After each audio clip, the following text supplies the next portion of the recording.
ঢাক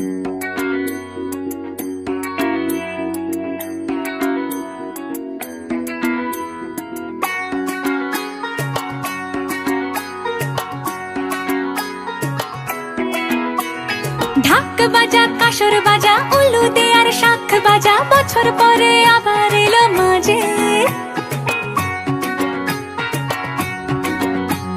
পুজো পুজো গন্ধ নিয়ে, নতুন গানের ছন্দ নিয়ে, শারদ